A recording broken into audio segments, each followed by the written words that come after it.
Hi everyone, तो आज हम ये फ्लेयर का फाउंटेन पेन रिव्यू करने वाले हैं। सारी चीजें देखेंगे, इसके ड्रॉबैक्स क्या है और क्या क्या चीजें हैं, एक एक करके हम सारी चीजें डिस्कस करेंगे। फ्लेयर का फाउंटेन पेन है ये, फुल नेम आप इसका देख ही सकते हो। 50 रुपीज MRP है, बट ये आपको 40 तक इजिली मिल जाएगा। बट ये 40 रुपीज में भी वर्थ इट है कि नहीं, चलिए देखते हैं। सो इसे हमें पूरा असेंबल खुद ही करना पड़ेगा। इन केस अगर किसी को नहीं आता है तो पैक के पीछे इंस्ट्रक्शंस दिया हुआ है। डोंट वरी, मैं तो यहाँ पे बताने ही वाली हूँ। बट आजकल जितने भी फाउंटेन पेन्स आते हैं डिफरेंट कंपनीज के, वो एक ही तरीके से ही असेंबल। मैंने ऑनलाइन परचेस किया है तो मुझे ये 44 रुपीज में पड़ा है। इसका मैंने मैन्युफैक्चरिंग ईयर चेक किया है, इसी साल का है, 2025 मई का।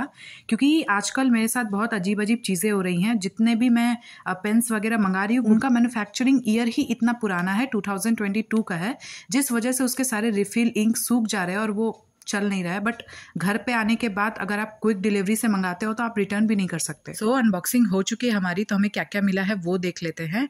पेन का आउटर बॉडी मिला है, निब के पास का वो पार्ट मिला है, एंड 2 इंक कार्टिजेस मिले हैं। फाउंटेन पेन का जो मुझे सबसे बड़ा ड्रॉबैक लगता है वो है कि आप पेन को एक ही एंगल पे रख के लिखोगे तो इंक फ्लो होगा, वरना आप थोड़ा सा भी एंगल चेंज कर दोगे तो इंक फ्लो नहीं होगा। बट ऐसा नहीं है, जब हम स्पीड में लिखना शुरू करते हैं तो वो जो पेन है वो फिंगर में थोड़ा रोटेट होता है।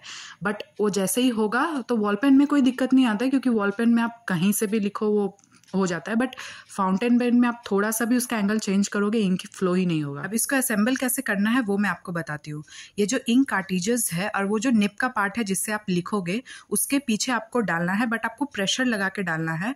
तो वो जो निब के पार्ट का वो वाला पार्ट उसके अंदर चला जाता है, जो इंक का जो पार्ट है उसके अंदर चला जाता है, तो इंक निब में फ्लो हो जाता है आगे की तरफ। ऑल्सो इंस्ट्रक्शंस में बोला है कि इंक को लगाने के बाद पेन को ऐसे टिल डाउन करके नीचे की तरफ रखना है ताकि इंक निब तक पहुंच जाए। उसके बाद थोड़ी देर बाद आप यूज कर सकते हो। यहाँ पे आपको मैं करके दिखा रही हूँ ठीक वैसे, ऑलमोस्ट 30 सेकंड के लिए। एंड उसके बाद आप कवर वगैरह लगा दो और आपका पेन रेडी है। और एक प्रॉब्लम जो मैंने इसमें फेस किया कि आप जब लिखोगे तो इंक इसका डार्क फ्लो होगा, बट थोड़ी देर बाद वो लाइट हो जाता है। तो यहाँ पे आपको जितना डार्क दिख रहा है उससे थोड़ा लाइट हो जाएगा बाद में। सो मेरी तरफ से तो बिल्कुल ना है, महंगा भी है, एंड लिखने टाइम क्या प्रॉब्लम आता है मैं बता चुकी हूँ, और इंक भी लाइट है। बाकी आप कमेंट में बताओ, मैं आपसे मिलूंगी नेक्स्ट वीडियो में किसी नए टॉपिक के साथ।